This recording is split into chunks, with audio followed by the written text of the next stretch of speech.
Hello friends, welcome to learn economics and law. मेरा नाम प्रियंका वशिष्ठ है। आज हम बात करेंगे रेगुलेशन ऑफ कॉम्बिनेशन सेक्शन 6 की।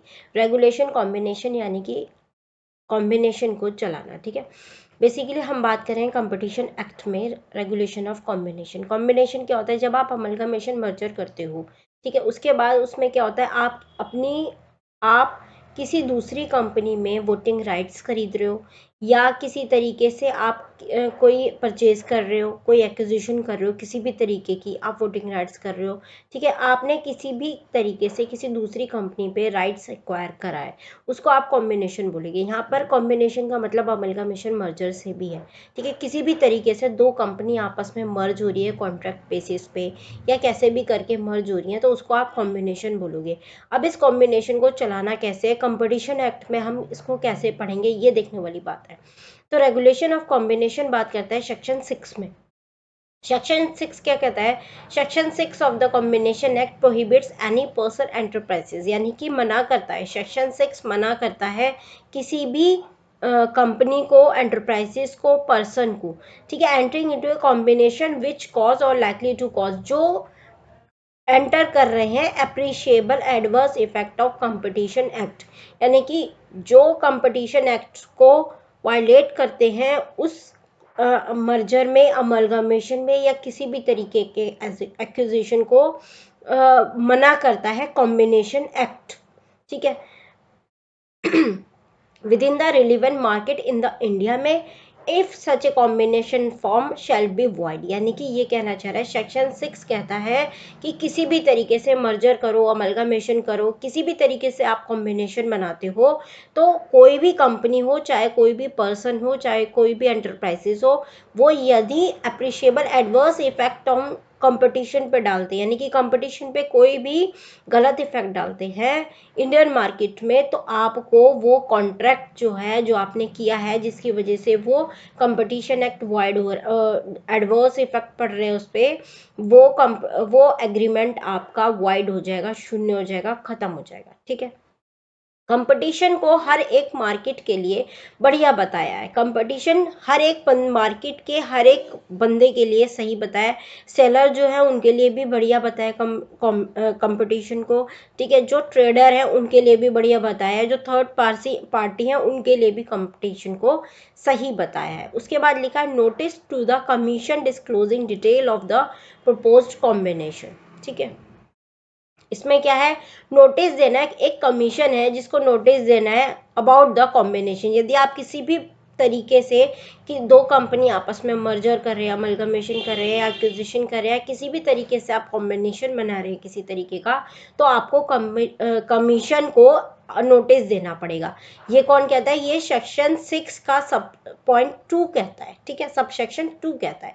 सेक्शन 6 सब पॉइंट 2 क्या कहता है? एंड विसेज that the any person enterprises who which propose to enter into a combination, यानी कि कोई भी एंटरप्राइजेज या कोई भी पर्सन यदि किसी कॉम्बिनेशन में, किसी एग्रीमेंट में, किसी एक्विजिशन में, किसी भी तरह अमलगमेशन में, मर्जर में बंधते हैं, कॉन्ट्रैक्ट करते हैं, तो उनको नोटिस देना पड़ेगा कमीशन को, डिटेल के साथ कॉम्बिनेशन की, in the form prescribed, submit the form together with the fee भी देनी पड़ेगी। फॉर्म जो प्रिस्क्राइब्ड फॉर्म है उसमें आपको फॉर्म भी देना पड़ेगा, रेगुलेशन है ये। ठीक है, such intimation should be submitted within 30 days, यानी कि जिस दिन आप कॉम्बिनेशन करेंगे उसके 30 डेज के अंदर में आपको कमीशन को ये इंटीमेशन नोटिस देना पड़ेगा। अपने एक्विजिशन, अपने कमीशन मर्जर, या कोई भी आपने किसी भी तरीके का कॉम्बिनेशन क्रिएट करा है, तो आपको विद इन 30 डेज आपको कमीशन को नोटिस देना पड़ेगा। अब विद इन 30 डेज देना है तो किसके 30 दिन? Approval of the proposal relating to merger amalgamation refer to 5C, यानी कि यदि आप जब, ठीक है, by the board of director of the enterprises concern with such merger amalgamation as the case में भी, यानी कि जब बोर्ड ऑफ डायरेक्टर्स इस कॉम्बिनेशन के लिए रजामंदी दे देंगे, उस दिन से 30 दिन के अंदर अंदर में आपको कमीशन को नोटिस देना है, या फिर execution of any agreement, other document और acquisition refer to 5A acquiring control of the, यानी कि आपका कोई भी एग्रीमेंट है, कोई भी डॉक्यूमेंट हुआ है, कोई भी एक्विजिशन हुआ है, उसके वहाँ उस दिन से, ठीक है, जिस दिन वो एक्विजिशन होना है, जिस दिन उसका चलना है, जिस दिन उसका इम्प्लीमेंटेशन हो, उससे 30 दिन पहले आपको कमीशन को नोटिस देना होगा। ठीक है, समझ में आया? यदि कोई भी डाउट हो और मैं आपको ये मॉड्यूल से करा रही हूँ, तो आप मॉड्यूल यदि खोल के रखेंगे और मेरी वीडियो देखेंगे तो हाथ के हाथ आपको सब चीज़ें समझ में आती रहेंगी। मैंने कोशिश करी है, पहले मैं वैसे वीडियो बनाती थी, ये वाली इस तरीके से वीडियो बनाने की जिससे आपके स्क्रीन पे ही मॉड्यूल का पेज खुला रहा है। ये मॉड्यूल है जो आपको खुला हुआ देख रहे हैं, ये मॉड्यूल है और इसी में से मॉड्यूल में से ही मैं आपको करवा रही हूँ। तो मैं आपको डिटेलिंग में समझा रही हूँ। यदि आप मेरी वीडियो देखेंगे और इसको देखेंगे, इसको पढ़ेंगे, तो आपको सारा एक बार क्लियर हो जाएगा कि ये कह क्या रहा है। ठीक है, तो आप मेरे साथ ऐसे कर सकते हैं और यदि इसमें कोई भी आपको डाउट हो तो आप मेरे से कमेंट बॉक्स में पूछ सकते हैं। ठीक है, अब हम बात करेंगे compulsory wait period. Wait period इसके बाद लिखा है heading compulsory wait period. The एक second. The Competition Commission of India (CCI) has been empowered to deal with such notices accordance with the, यानी कि जो CCI है, कंपटीशन कमीशन एक्ट जो है, उसको ये पावर है कि ये जो नोटिस आया है इसको वो डील करे। ठीक है, ये जो नोटिस डिस्क्लोज जो भी कॉम्बिनेशन करते हैं, जो भी कंपनी, कोई भी पर्सन या कोई भी एंटरप्राइजेस कॉम्बिनेशन बना रहे हैं, तो कमीशन को आप नोटिस देंगे। ठीक है, और उस कमीशन के पास उस नोटिस को लेके पावर है कि वो उसको कैसे डील करेगा।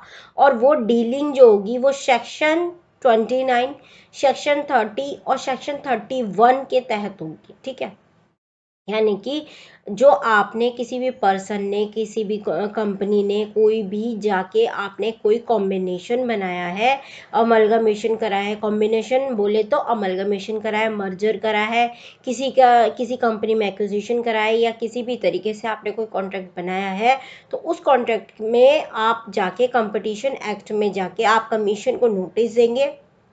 ठीक है, उसके बाद कमीशन का काम है कि वो फिर आप वेट करेंगे उस टाइम के लिए, कुछ टाइम के लिए आप वेट करेंगे। फिर क्या है, कमीशन का काम शुरू होगा कि कमीशन सेक्शन 29, 30, 31, सेक्शन 29, सेक्शन 30 और सेक्शन 31 के तहत कार्रवाई आगे करेगा। ठीक है, अब कैसे करेगा? सेक्शन 29 क्या कहता है? सेक्शन 29 कहता है prescribed procedure for investigation of combination, यानी कि कमीशन क्या करेगा? कमीशन सेक्शन 29 के तहत एक प्रोसीजर फॉलो करेगा इन्वेस्टिगेशन का। ठीक है, कि वो देखेगा कि ये जो मेरे पास नोटिस आया है कॉम्बिनेशन का, ये ठीक से हुआ है या नहीं हुआ है, इसमें कहीं कोई कंपटीशन एक्ट का वायलेशन तो नहीं है। ठीक है, ये कमीशन देखेगा सेक्शन 29 में, सेक्शन 29 में ये देखेगा। उसके बाद सेक्शन 30 क्या कहता है? Empower the commission to determine whether the disclosure made it to under section 6(2) is correct, whether the combination has or likely to have an appreciable adverse effect on the commission. यानी कि section 30 में commission को ये power दी गई है कि वो check करेगा कि जो मेरे पास जो इंफॉर्मेशन मेरे पास आई है वो अंडर सेक्शन 6 सब सेक्शन 2 के तहत आई है या नहीं आई है। क्योंकि आप जो कमीशन को नोटिस दोगे वो सेक्शन 6 सब सेक्शन 2 के तहत दोगे, तो कमीशन के पास ये पावर है। सेक्शन 30 क्या कहता है कि कमीशन के पास ये पावर है कि वो देखे कि मेरे पास जो नोटिस आया है वो प्रॉपर गाइडलाइंस के तहत आया है, सेक्शन 6 सब सेक्शन 2 के तहत आया है या नहीं आया। कॉम्बिनेशन कहीं, ये जो कॉम्बिनेशन एंटरप्राइजेस या पर्सन के बीच में हुआ है, ये कहीं एडवर्स इफेक्ट कंपटीशन एक्ट पे तो नहीं डाल रहा, adverse effect on the competition पे तो नहीं डाल रहा, ये कमीशन चेक करेगा। ठीक है, फिर सेक्शन 31 क्या कहता है? Provides that, section 31 provides that the commission may allow the combination if it will not have any appreciable adverse effect on competition, pass or order the combination shall not take effect if it is opinion a combination has or likely to appreciable मतलब क्या? Section 31 क्या कहता है? Section 31 कहता है कि commission इन सब चीज़ों को चेक करने के बाद वो ये देखेगा कि ये जो एग्रीमेंट हुआ है ये कहीं एडवर्स इफेक्ट तो नहीं डाल रहा कंपटीशन पे। ठीक है, और यदि ये कंपटीशन पे एडवर्स इफेक्ट नहीं डाल रहा तो ये कॉम्बिनेशन पास हो जाएगा और ये कॉम्बिनेशन आगे बढ़ जाएगा। कमीशन इसको पास कर देगा। और यदि कहीं पर भी ये अप्रिशिएबल एडवर्स इफेक्ट डाल रहा है कंपटीशन पे, तो फिर ये जो कॉम्बिनेशन है ये वॉइड हो जाएगा, शून्य हो जाएगा, खत्म हो जाएगा। ये पावर कमीशन के पास है अंडर सेक्शन 31 के तहत, ठीक है। तो सिंपल सी बात है, रेगुलेशन ऑफ कॉम्बिनेशन में सेक्शन 6 कहता है, और क्या कहता है कि कोई भी कॉम्बिनेशन हो रहा है तो वो आपका वायलेट नहीं करना चाहिए कंपटीशन को, सिंपल शब्दों में। और यदि वायलेट करेगा तो वो खत्म हो जाएगा एग्रीमेंट, ठीक है। उसके बाद आप सेक्शन 6 सबसेक्शन 2 में आप नोटिफिकेशन देंगे कमीशन को with in 30 days of the agreement, जो ए और बी पॉइंट लिखे हुए हैं उसमें। फिर आपका आएगा wait period, compulsory wait period. फिर आपको करना है वेट कमीशन के एक्ट का। फिर कमीशन के पास नोटिफिकेशन चला गया, उसके बाद वो कमीशन जो है वो एक्टिव होगा और सेक्शन 29, 30 और 31 चलेंगे। 29 में वो देखेगा कि जो मेरे पास इंफॉर्मेशन आई है, वो इन्वेस्टिगेशन शुरू करेगा 29 में। 30 में वो ये देखेगा कि जो मेरे पास इंफॉर्मेशन आई है वो सेक्शन 6 सब सेक्शन 2 के हिसाब से आई है या नहीं आई है, ये कॉन्ट्रैक्ट कहीं कंपटीशन को इफेक्ट तो नहीं कर रहा। और सेक्शन 31 में देखेगा कि वो अलाउ कर देगा सेक्शन 31 में, यदि कंपटीशन ये कॉम्बिनेशन कंपटीशन को इफेक्ट नहीं डाल रहा तो। ये थोड़ा सा कंफ्यूजिंग है, यदि आप ध्यान से पढ़ोगे कॉम्बिनेशन का मतलब आपको पता होगा कि कॉम्बिनेशन है क्या एक्चुअल में, कंपटीशन है क्या एक्चुअल में, तो आपको कंफ्यूजन नहीं होगा, आप आराम से इस सब चीज़ों से निकल जाओगे, ठीक है। ठीक है, अब ये समझ में आ गया होगा आपके। ये है सेक्शन 29, एक सेकेंड, ये रहा, ये वाला सेक्शन 29, 30, 31, ये कह रहे हैं, मैंने यहाँ से पढ़ा था सेक्शन 29 ये रहा, ठीक है। सेक्शन 30 ये रहा और सेक्शन 31 ये रहा, ठीक है। उसके बाद क्या कहते हैं ये देखो, उसके बाद हम नीचे चलते हैं। उसके बाद क्या कह रहा है, the provision of section 6 do not apply to share subscription और फाइनेंशिंग फैसिलिटी और एनी एक्विजिशन। यानी कि सेक्शन 6 जो हमने ऊपर अभी तक हम पढ़ के आए हैं, ये सेक्शन 6 अप्लीकेबल नहीं होगा किस पे, पब्लिक फाइनेंशियल इंस्टीट्यूशन पे, फॉरेन इंस्टीट्यूशनल इन्वेस्टर्स पे, बैंक पे, वेंचर कैपिटल फंड पे, ठीक है, कन्वीनियंट लोन एग्रीमेंट और इन्वेस्टमेंट एग्रीमेंट। यदि ये सेक्शन 6 जो है वो एप्लीकेबल किस पे नहीं होगा, पब्लिक फाइनेंशियल इंस्टीट्यूशन पे, फॉरेन इन्वेस्टर इंस्टीट्यूशंस जो है, बैंक पे, वेंचर कैपिटल फंड पे, ठीक है, लोन एग्रीमेंट जो होते हैं उन पे ये, और जो इन्वेस्टमेंट एग्रीमेंट होते हैं उन पे ये सेक्शन 6 लागू नहीं होता। This exemption appears to have been provided in act to facilitate raising the fund. यानी कि ये एग्जम्पशन इसलिए दी हुई है, ये एग्जम्पशन मतलब आप समझते हैं ना कि ये छूट इसलिए दी हुई है क्योंकि जिससे फंड कोई कंपनी रेज कर सके या कोई भी व्यक्ति फंड रेज कर सके, क्योंकि यदि ये कंडीशन ऐसे ही लगी रहेंगी तो फंड रेज नहीं होगा। तो फंड यदि किसी को रेज करना है, जैसे पब्लिक फाइनेंशियल इंस्टीट्यूशन है, फॉरेन इंस्टीट्यूशन इन्वेस्टर्स है, तो आप उसको मना थोड़ी करोगे कि नहीं भैया हमारा तो कंपटीशन एक्ट वॉइड हो रहा है, हम तुमसे इन्वेस्टमेंट नहीं लेंगे। तो इसीलिए ये एग्जम्पशन दी हुई है जिससे फंड रेज हो सके एंटरप्राइजेस के अंदर, course of S normal business, ठीक है, नॉर्मल बिजनेस को चलाने के लिए। अंडर सेक्शन 6(5) क्या कहता है, हमने 6(2) पढ़ लिया, सेक्शन 6 पढ़ लिया, 6(5) क्या कह रहा है, the public financial institution, foreign investors, foreign institutional investors, bank, venture capital fund are required to file in prescribed form detail of the control and circumstances of the exercise of such control and consequences of default arising। यानी कि ये कह रहा है section 6 sub section 5 क्या कहता है कि इनको हमने छूट तो दे दी भैया, ठीक है, आप अपना फंड रेज कर लीजिए, हमने इन इंस्टीट्यूशनल को छूट दे दी है फंड रेज करने के लिए, पर इसका मतलब ये नहीं है कि ये कोई भी रूल फॉलो नहीं करेंगे। ये क्या करेंगे, जो कॉन्ट्रैक्ट हुआ है जिसके तहत फंड रेज हुआ है उसकी डिटेल देंगे कमीशन को, ठीक है। और यदि वो किसी तरीके से उसके कॉन्सिक्वेंसेस आते हैं, नेगेटिव कॉन्सिक्वेंसेस आते हैं, कोई एक्ट का वायलेशन होता है या कुछ भी होता है, तो आप उनके लिए सजा भी तय करेंगे।